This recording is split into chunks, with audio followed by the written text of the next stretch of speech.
I'm the sheriff. I get to say what happens. I'm the ultimate, like the captain of the ship. Folks, in the end, Will Lewis didn't feel guilty about Charlotte, not one bit. The only thing he feels bad about is the fact that he got caught. That Savannah Neighbors, the little 22-year-old girl who was supposed to be the note taker, ended up taking extremely detailed and accurate notes in the form of 11 recordings that lay bare his corruption, his self-dealing, his selfishness, his manipulativeness. Who could do this to a young girl like that? What kind of man? What kind of man would take advantage of the public in the way that he did? Would take the money that was given to him to keep people safe and turn it for his own personal use, trying to further this relationship?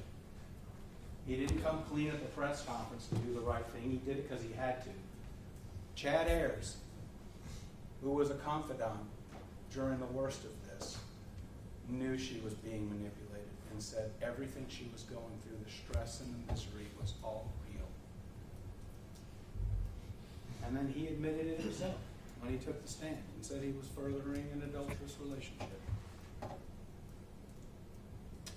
And at the very end,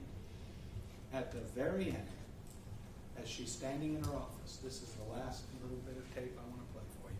This is her standing in her office talking to him. It's very low, they're whispering because he doesn't want other people to hear. It's like an open area with open doors. She's the grown-up in the room when she finally figures it out, what he's up to, and she just lays it on. This is not healthy.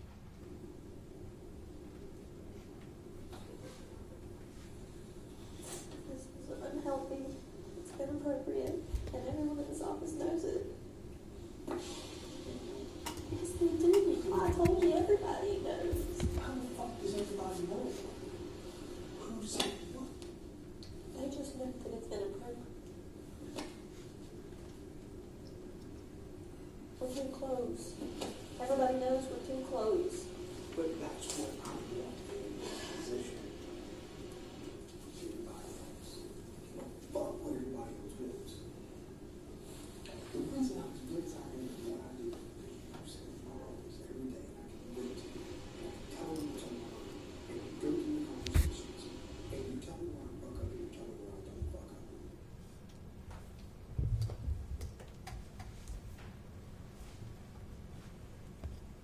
And that is as true a statement as you'll ever hear.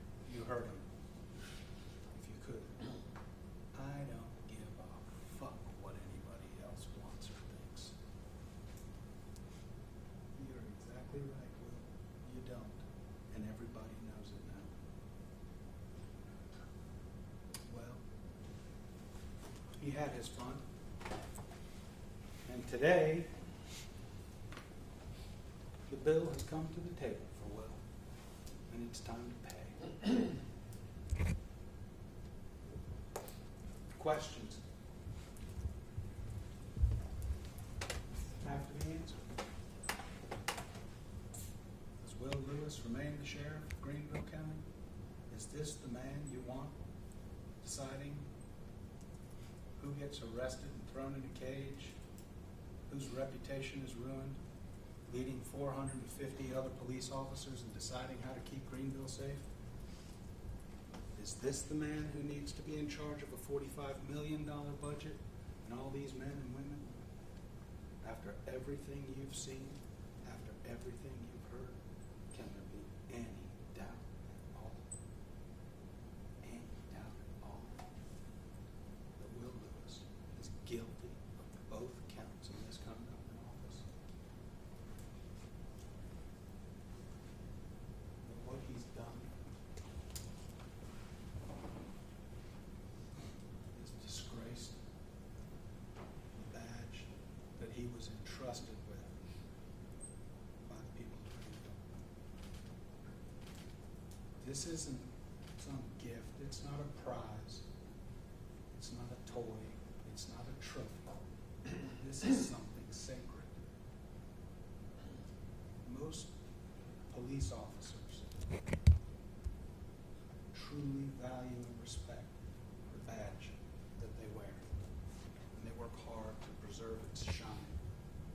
nobody hates a dirty cop more than a good one.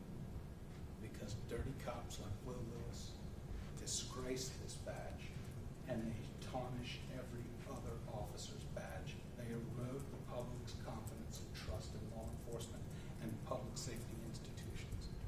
And there has to be a reckoning. He has to be held accountable. Today's the day. There's no doubt the evidence is overwhelming. Will Lewis is guilty.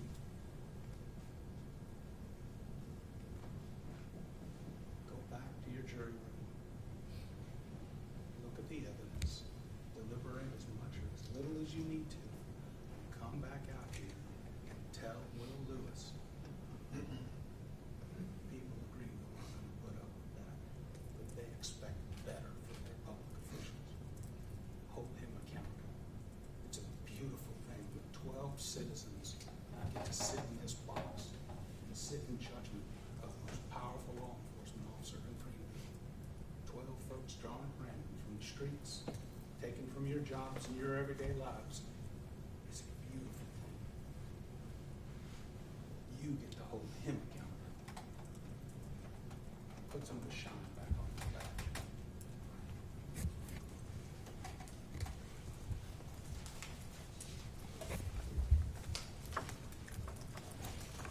Quiet.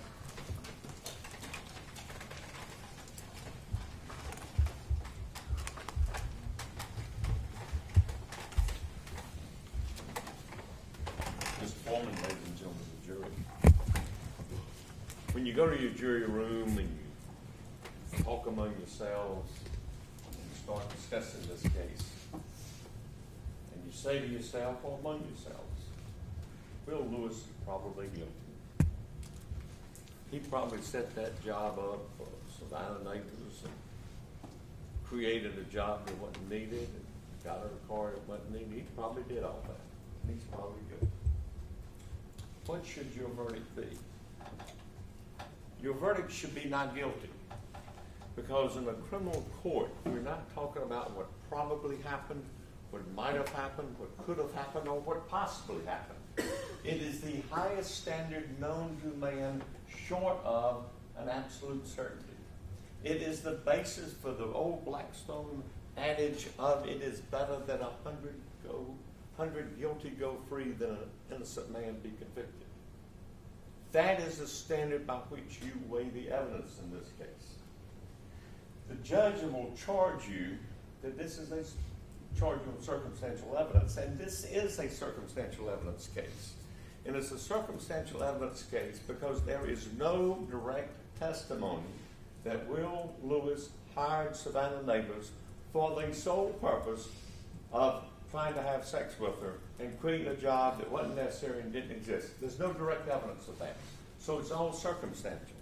And when you listen to the judge's charge on circumstantial evidence, he will tell you that you must look for, kind of seek out an innocent explanation, that all the circumstances must be consistent with each other and point conclusively, not suggestively, conclusively to the guilt of the accused.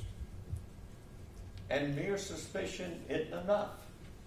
That's what he's going to charge you. Mere suspicion isn't enough to convict. Point conclusively to the guilt of the accused.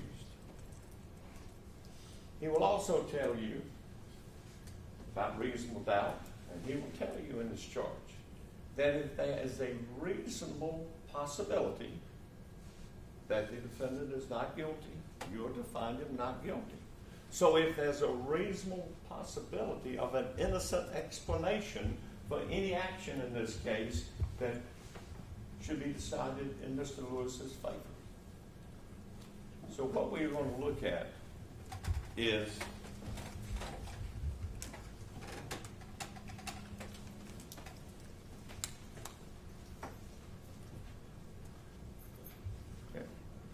I messed up. So what we're going to look at in this case is whether or not there is a real possibility of an innocent explanation for the facts. And if there's a real possibility of an innocent explanation for the facts, you must accept that possibility and vote accordingly, not guilty. Now, let me first of all talk about some of the comments that Solicitor Rankin talked about.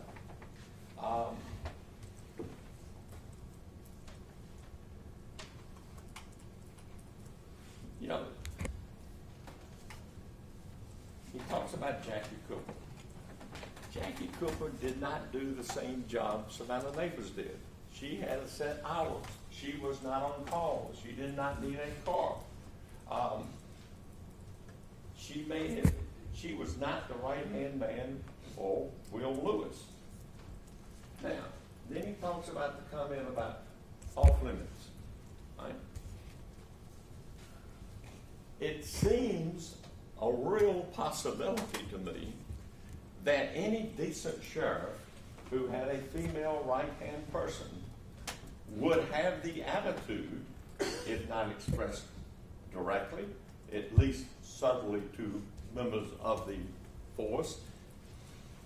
You don't have relationships with my right-hand person because she knows too much confidential information. That is a prudent thing to do. It's not a sinister, evil thought. Is there a real possibility that's a decent attitude for any sheriff to take? Of course it is. Of course it is.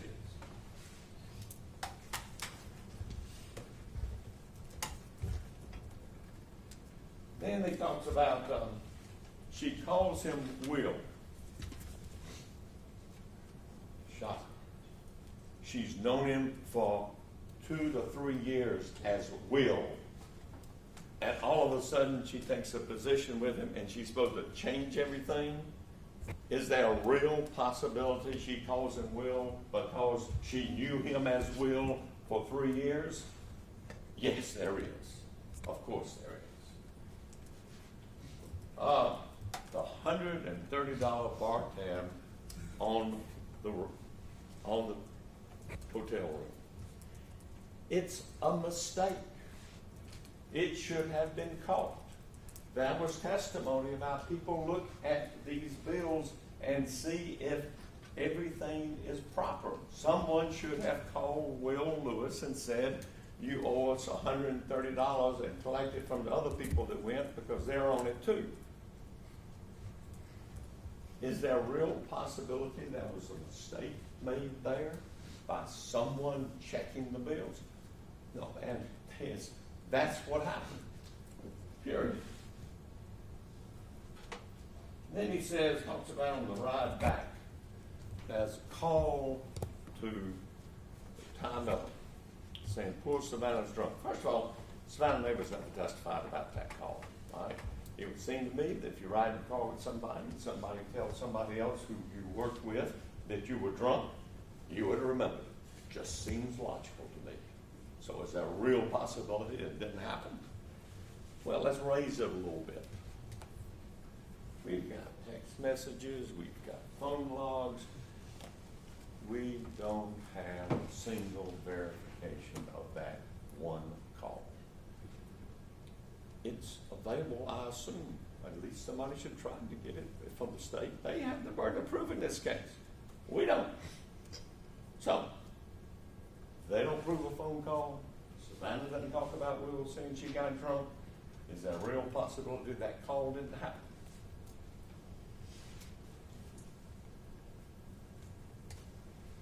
No reason to go to Reno. It's the National Sheriff's Association. He is a sheriff. Is there a reason to go to the National Sheriff's Association?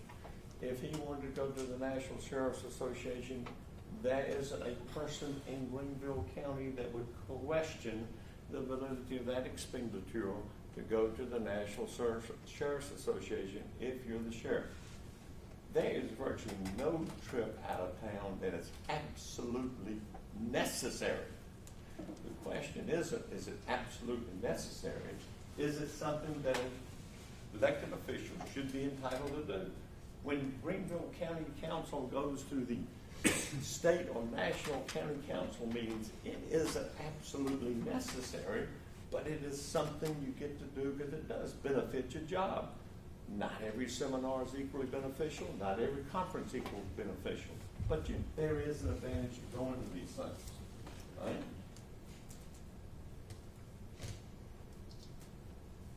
We'll get to one of these in a minute. Now, let's talk about this case, the way it should be looked at. Will Lewis clearly offered Terry Coker the job first. That's a fact beyond dispute. She turned it down because basically she said at her age, I'm gonna go work those hours. I'm gonna work those hours. He then offered to Savannah. And because he had seen how she works.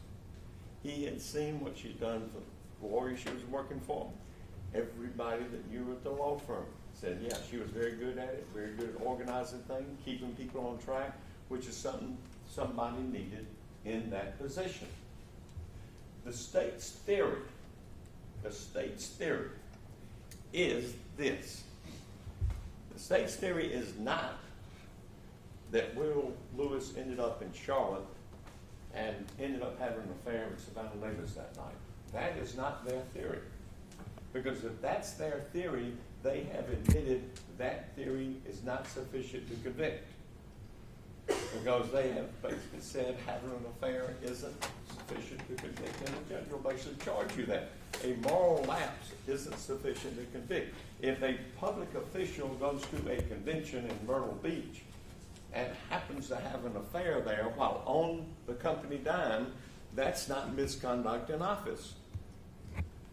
He had an affair at the convention, granted, staying in the room the county paid for, but that's not an affair.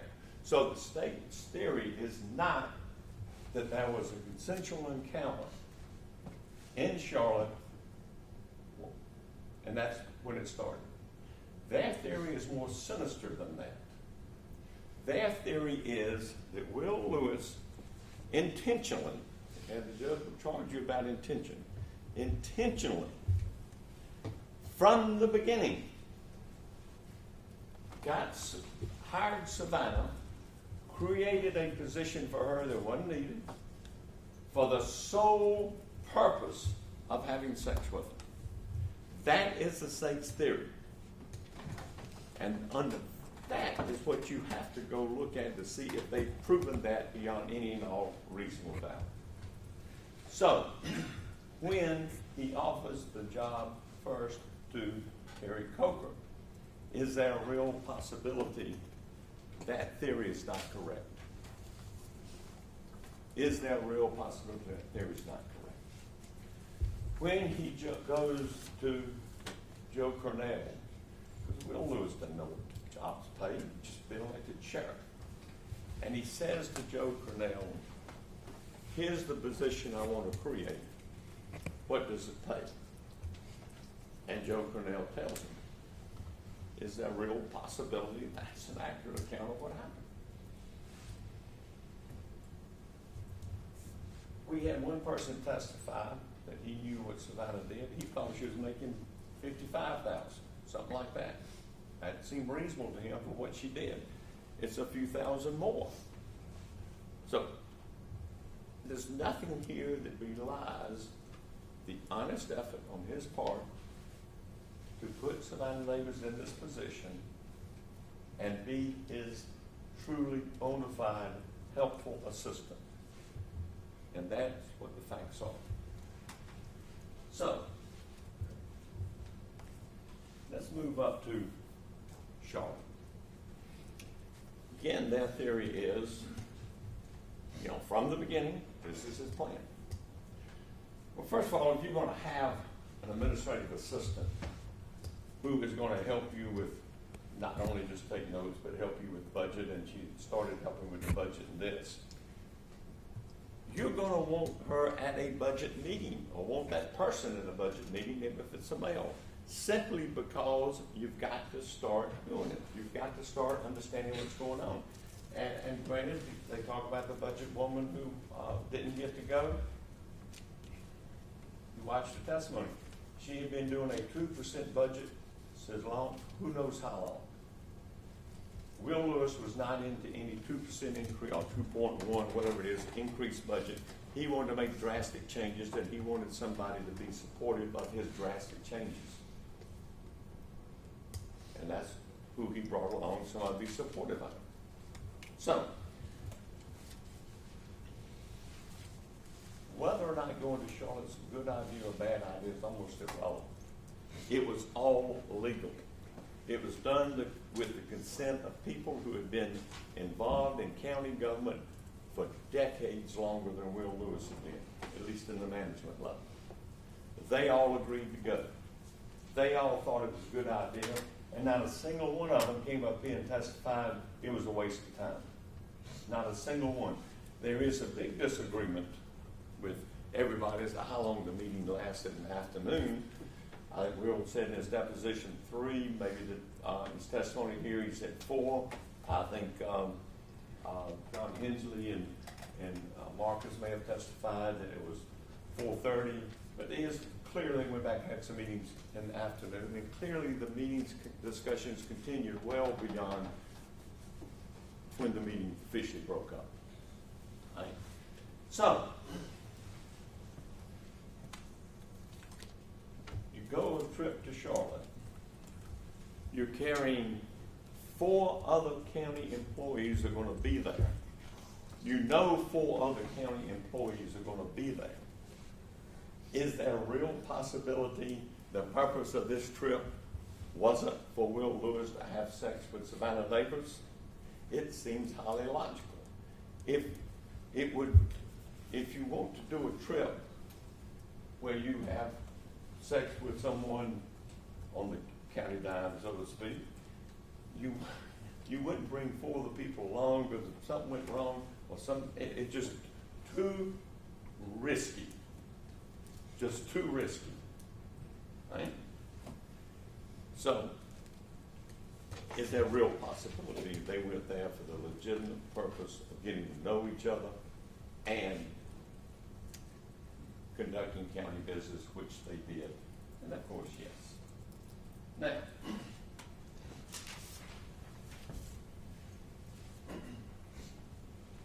the state has said, compare the credibility of Will Lewis to Savannah Davis.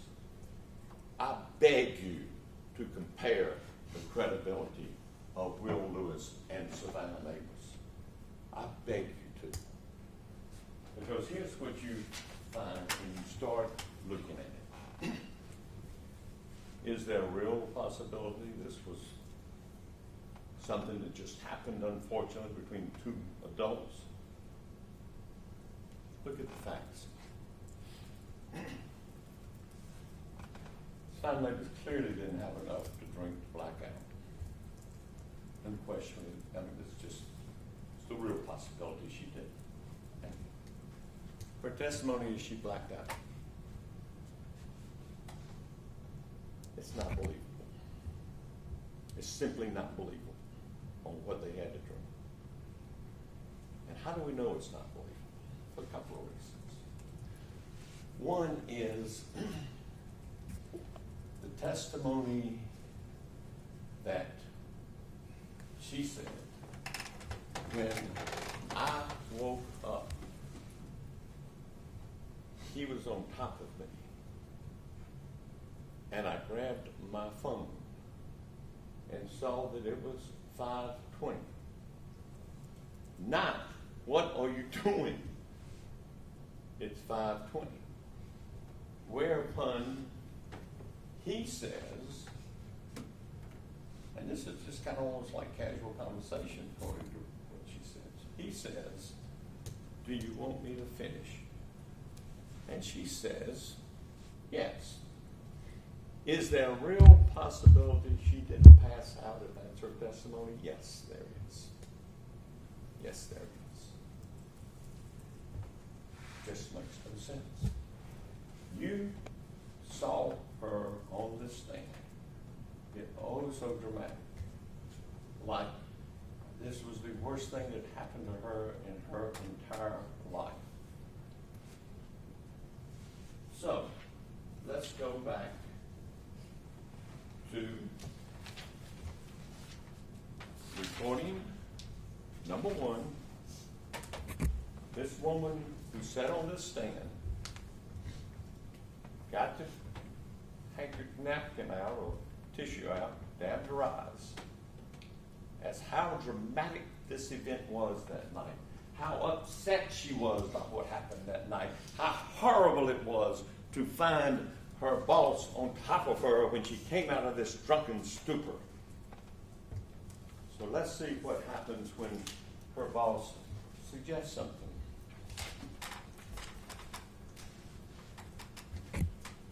You want to go to Reno?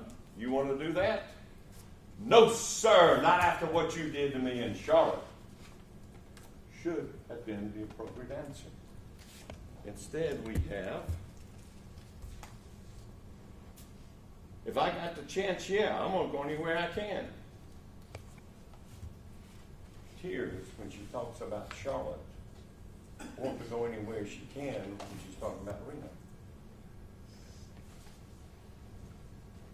Right? And then they talk about rooms. And she says, I mean, if they're not going to pay for 2 rooms, there ain't no reason for me to go. Do you think they'll put, then she said, do you think they'll pay for 2? And he says, I doubt it. And on and on. You can go listen to that again and talk about the Reno trip. And in the Reno trip discussion, she never says, I'm not going. She says at one point, I don't want to have one room on paper, because she knows that if both of them go and they only have one room, on paper, they got problems. But if they got 2 rooms on paper, we can explain everything. She had her room, he had his room, and everybody's happy. Right?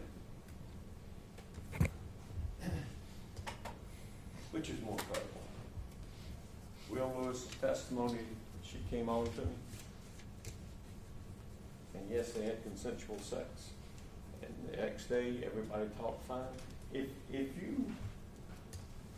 she was upset that night as she was on this stand, I cannot for the life of me imagine any woman going out and having to go into her testimony, I can remember 4 to 6 or 5 to 6 drinks the next night with the exact same man. I can't imagine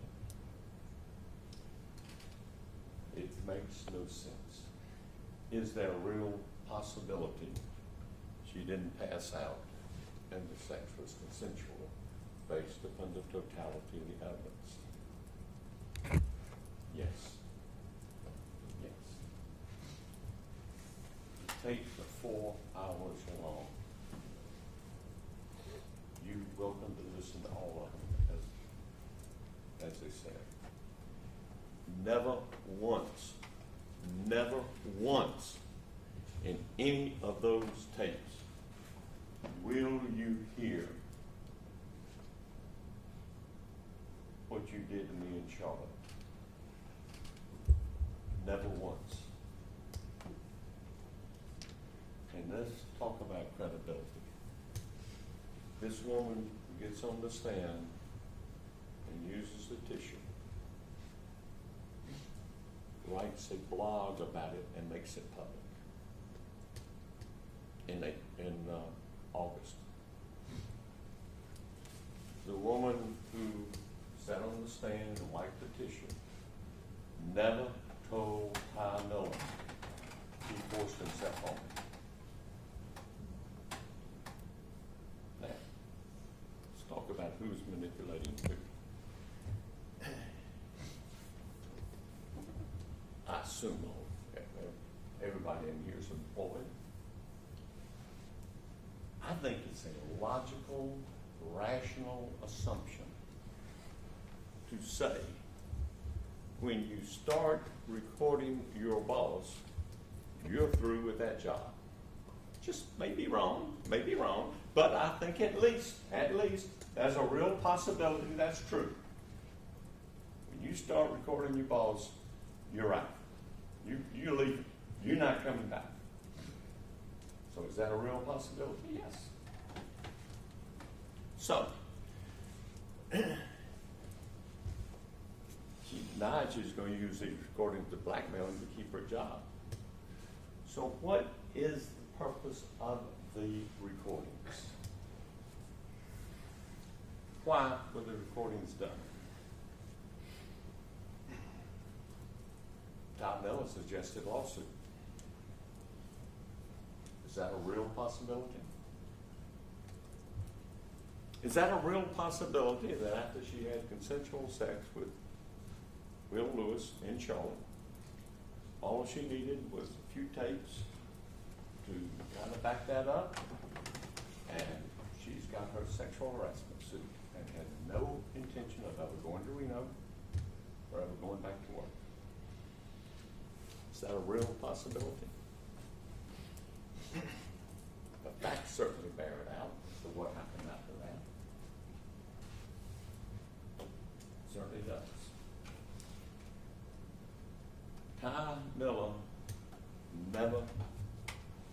Ty Miller said that she specifically said she was not afraid of Will. Not afraid of him. Listen to those tapes, the ones you listen to. Is there anything in there that remotely suggests she is afraid of him? Find one. Find one where you can suggest that she is just so deathly afraid of him she can't work with him. Isn't that? She continuously said, and sometimes when you start making recordings, you kind of forget you're being recorded. Unfortunately, a lot of law enforcement tapes show that when they arrest people. But anyway, she continuously says, the last 2 weeks have been great. It says that on the 18th. The last 2 weeks have been great, but she never goes back. Is there a real possibility that she knew she wasn't coming back? Well, if you are interested in coming back to the job, why not? If the last 2 weeks have been great. Nothing, she didn't go back to work after the 18th, so nothing happened at work to change her attitude of the last 2 weeks have been great. She just quit. Posted the blog and filed suit. And then most tellingly, after the suit was filed, she says, 7 months later, she says, oh, I go to the Mecklenburg Police Sheriff's Department and report it.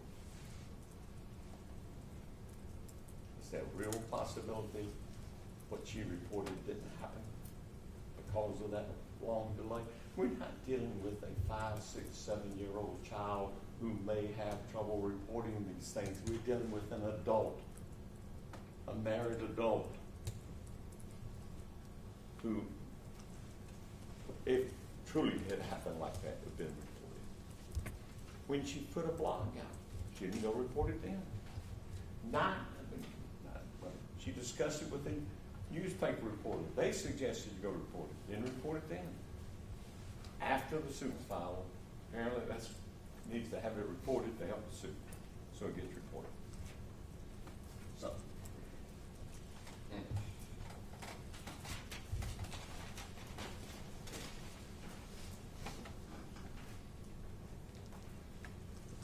They talk about the salary that Savannah Neighbors got, $62,000. I think Will Lewis testified he created several new civilian positions when he took over. One of them was Martine Julio, I think is where you pronounce her last name. She started out as kind of a community organizer with the Sheriff's Department to build up rapport with people, $62,000. Had to create somewhere, same way to create Savannah. So.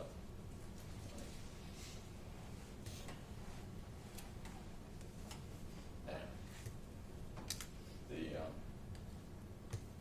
the meat text. Remember this? Text me. I have a feeling that if he had said just me through the door, she would have recognized the voice. Is there a real possibility of that? Secondly, that was never her testimony. She didn't say he knocked on my door and then text me. She couldn't explain it either. What did she say? What did she say about that second night? He called me about 3 a.m. The state went to the trouble in June of this year, by the way, not August of 2017 when this thing broke, in June of this year, to go through Will Lewis's phone to find that 3 a.m. phone call. And they said, unfortunately, it only keeps about 200 numbers and we didn't get it. So I asked their expert, are there other ways of getting it? Yes, you can go to the provider and get those records. Did the state do that? Is there a real possibility because they didn't do that? That phone doesn't exist. There's an old saying in the law, and I wish I could use the Latin, but I've never been good enough at Latin to use it. That which is not proven and that which does not exist are the same. When the means of proving something are available to the state and they don't use it, it doesn't exist. Or, at the very least, there's a real possibility it doesn't exist. There's a real possibility that 3 a.m. phone call doesn't exist. Then, they cross-examined Will about sexual harassment by an officer. And he said, well, they made it out to be at first and corrected it, that it was a hard thing to do. It was a hard thing to do because he was a friend. And I hope it's a hard thing to do to fire a friend, no matter how much they deserve it. And it was true sexual harassment. It was despicable what that officer did, an unwanted picture of himself in the act, sent to a fellow worker. He should have been fired, and if he'd been my friend, I would have been very disappointed, and yes, it would have been a hard thing to fire him, but he'd have to be fired. It is not the same thing as a consensual encounter in a hotel room in Charlotte. They don't even remotely equate each other.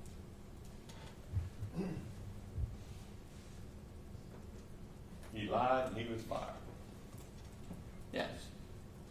He lied about a matter involved in the performance of his official duty. He should have been fired. When you lie about a matter in the performance of your official duty, it interferes with the way you do your official duties. He should have been fired.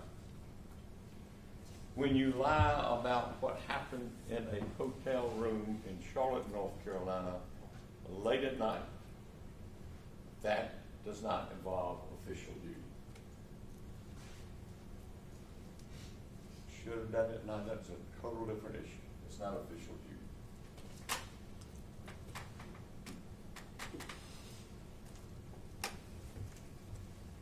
Yes, the sheriff has the obligation to obey the law. Sheriff doesn't have the obligation to enforce the employment laws. And yes, he said if someone had done similar to what he did, he'd probably fire him. You know, he may have been a little too harsh on himself because, first of all, what he did in Charlotte was consensual. I don't see any question about that. Okay. The trip to Reno never occurred. It was talked about, but never occurred. Not a dime's worth of money for the county has spent on the trip to Reno, unless you want to talk about, well, with cell phones today, that didn't even cost them anything to do a discussion on the cell phone. So that's not that.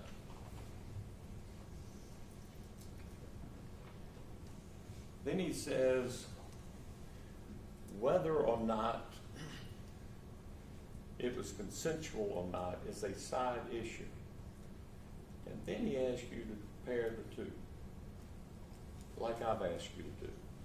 It's not a side issue, it's an important issue. It's an important issue, because her testimony simply does not support what she said on that stand with the tissue. I think if my memory is correct, and go by your memory, not mine, when I asked her, were you as upset that night as you were on this stand? Because it seems logical she should have been. She said, no, because I didn't know what happened. I don't know what she's learned since then to know what happened to now make it so emotional, because there was no video of it. There's no one standing there telling her what's happening. It's all something I assume after that she created in her mind. Justifying what she did, I don't know. You know, I just know it couldn't have been more dramatic on the stand than it could have been that night. Just couldn't have been. It makes no sense.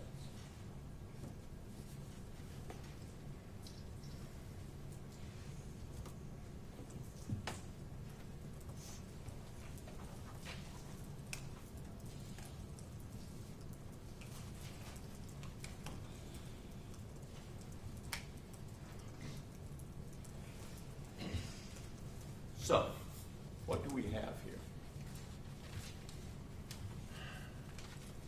It's a said Moulton comment. We have a sheriff who's a cad. I am not going to defend his actions. I'm not going to defend his moral failings. I'm only defending the fact that basically what he did was he had a one-night encounter with a subordinate in a hotel room in Charlotte that was paid for with county money. That is not a crime.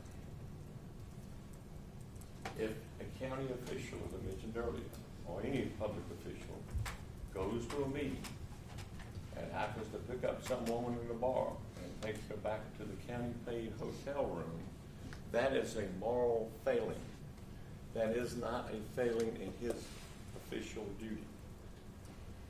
Listen to what the judge tells you.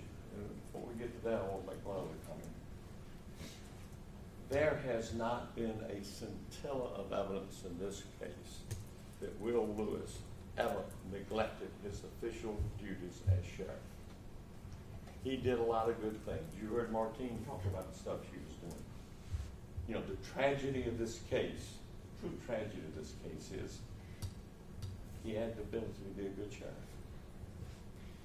He didn't have the ability to control his personal life. A failing of too many people we see in high positions.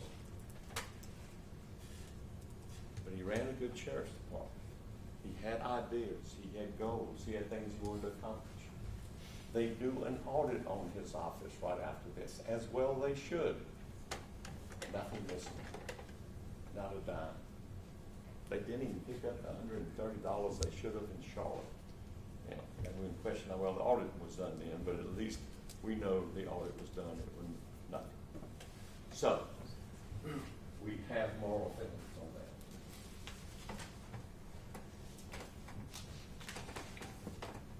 They played some clips. Some clip was taken out of context a little bit. You go listen to them. In context, they do at times give a different flavor.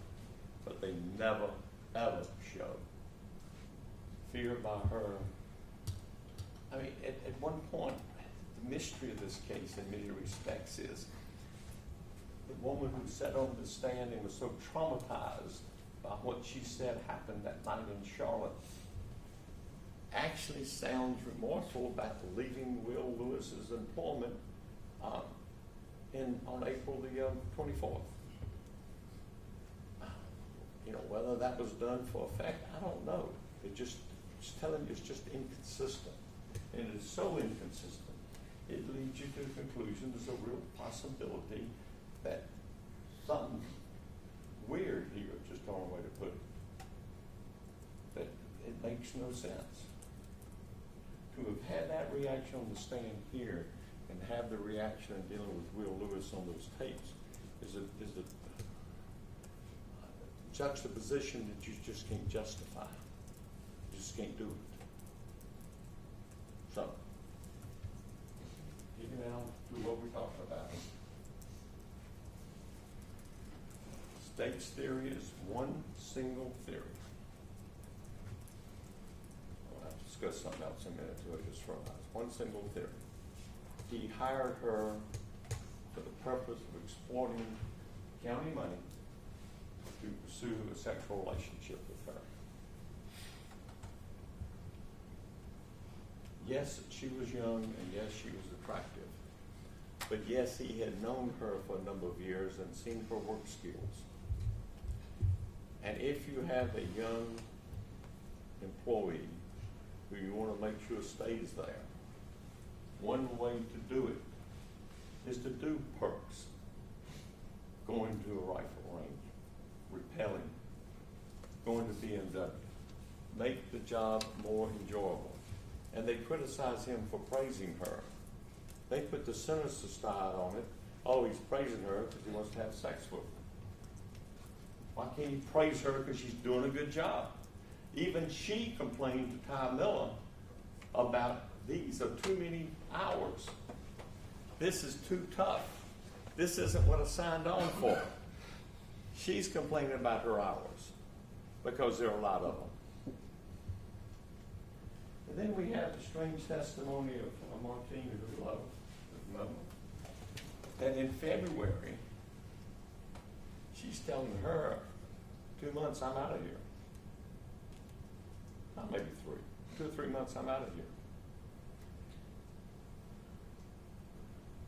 And that's what happened. You know, that's the irony of it. I mean, it's like somebody was foreseeing the future and knew what was going to happen, and it wasn't Will Lewis. It was somebody they were saying. Just mystifying.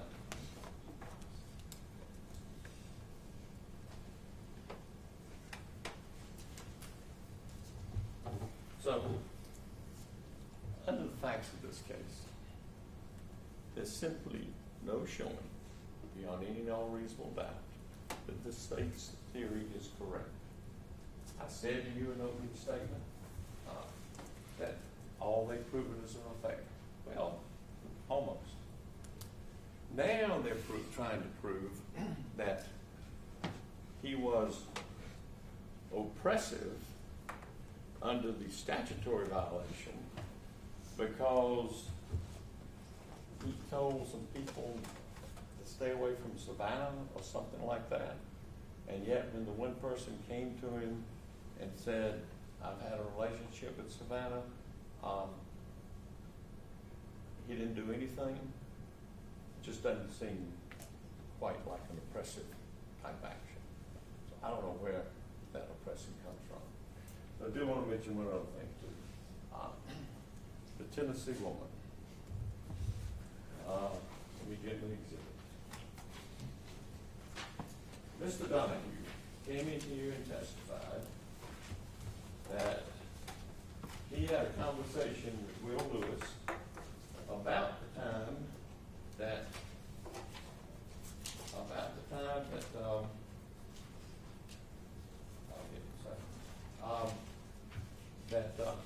Savannah left because Will told him Savannah's going to be leaving. I need a replacement for your sister's roommate work.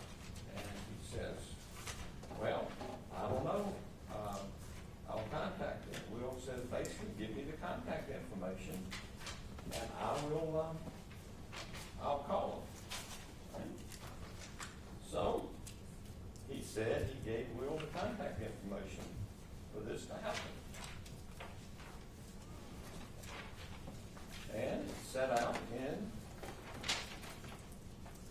State's Exhibit 24, which is a list of people who have contact with Will Lewis. And he obviously got the contacts, so he had emails with them. Right?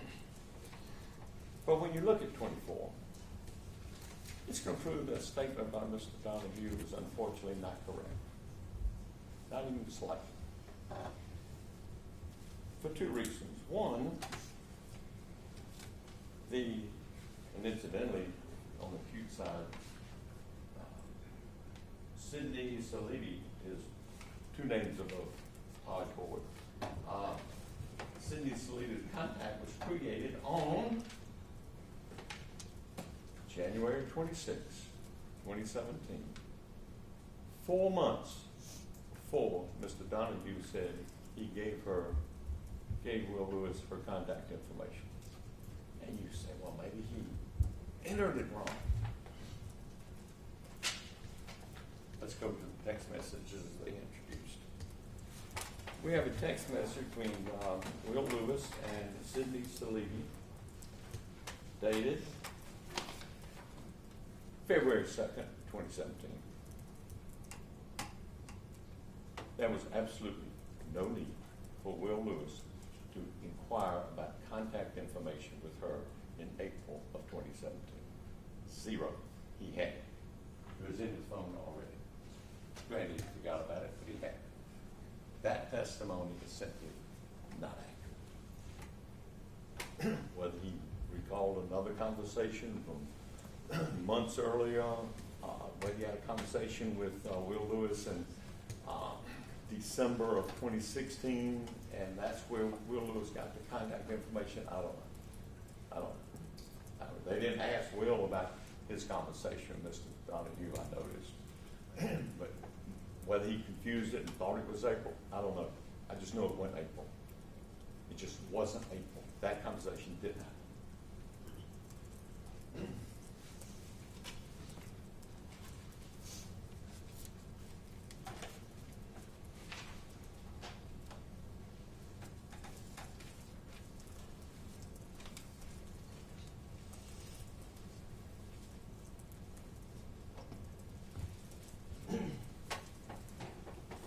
Solicitor made a big deal about the fact that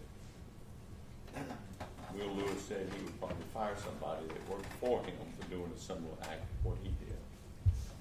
Honest admission on Will Lewis's position, but I don't know. As I say, he may be a little harsh on himself. Sexual harassment's not a crime. It is a despicable act. But sexual harassment is unwanted contact. Unwanted contact. The language that people deem to be offensive in conversation.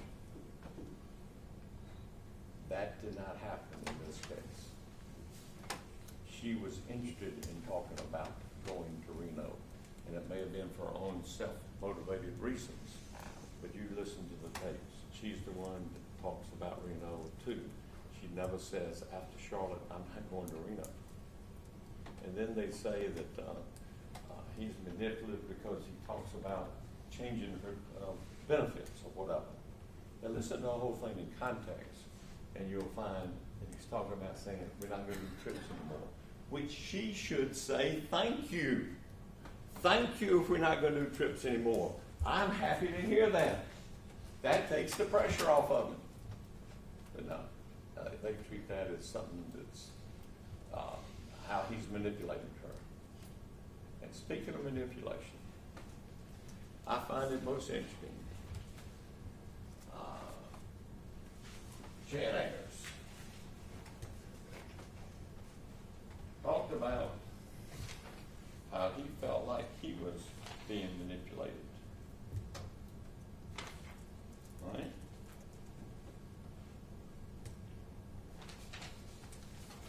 And he talked about the fact that toward the end of that relationship, about the time she filed the suit, she all of a sudden just starts calling him names. And that's in Defendants 3. Right?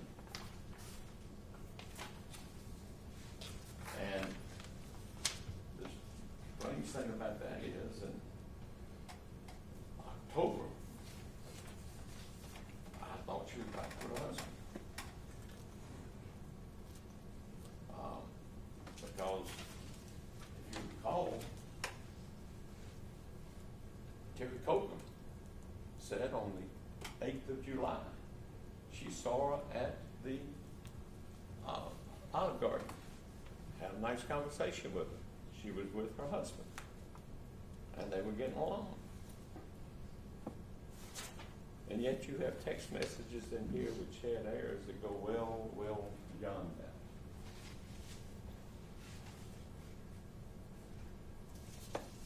Who is the manipulator? That may be the question that needs to be asked. She sat on the stand. She dared the tissue. We are now into over 2 years later.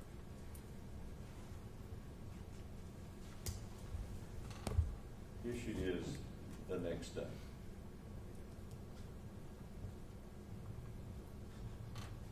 This is her the next day, out smiling, having fun, drinking with her rapist. That makes no sense. Is there a real possibility that only consensual sex by both parties happened in a hotel room?